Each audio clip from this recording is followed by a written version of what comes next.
After a few weeks, things weren't going well at Manchester United. The club just wasn't firing. And in the end, Ole Gunnar Solskjaer, the manager, got sacked. And that's within like 2 months of you coming back. What were you feeling about what was going on at United? And what did you feel generally about the club itself and the state that the club was in compared to when you'd been there before? Piers, to be honest, when I signed for Manchester United, I thought everything was changed because it's 13 years that I changed. I was in Real Madrid 9 years and 3 in Juventus. And when I arrived, I thought everything will be different, you know, the technology, the infrastructures and everything. But I was surprised in a bad way, let's say in that way, because I saw everything was the same. And Manchester, it wasn't in that moment that, as you mentioned, that Ole was sacked.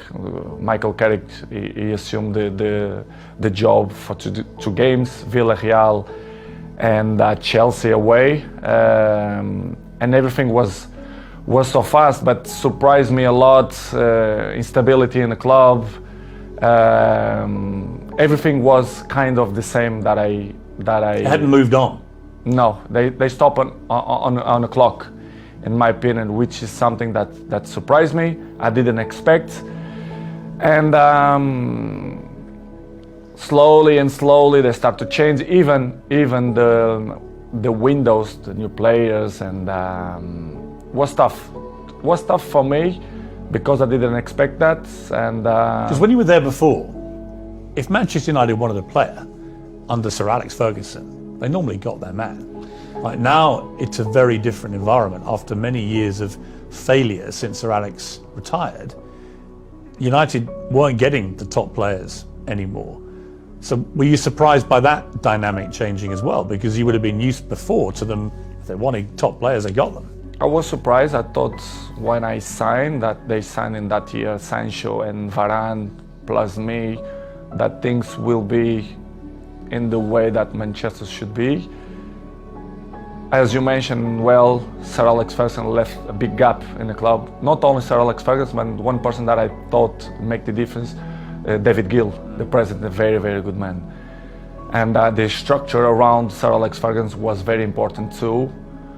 I knew that Manchester United wasn't the same, but I don't see that it was so big gap, so big things that go through by the last 10 years. And it was the thing that surprised me more, to be honest. It was little things like even the swimming pool that the players use, the saunas, all these facilities. Nothing had changed since you'd left in 2009. Nothing changed. Surprisingly, not only the pool, the jacuzzi, even the gym. Even some points, the technology, the kitchen, the chefs, which is I appreciate, lovely persons. They stop in a time which it surprised me a lot. I thought I will see different things, different, as I mentioned before, technology, infrastructure, but unfortunately we see many things that I'm used to see when I was 20, 21, 23, so surprised me a lot. You'd also, of course, as you said, you'd been at Real Madrid and Juventus, where you saw them moving all the time to progress with technology, the latest thing, to improve performance levels. So you were able to compare what you'd experienced there with what was not happening at United. In United, the progress was zero, in my opinion.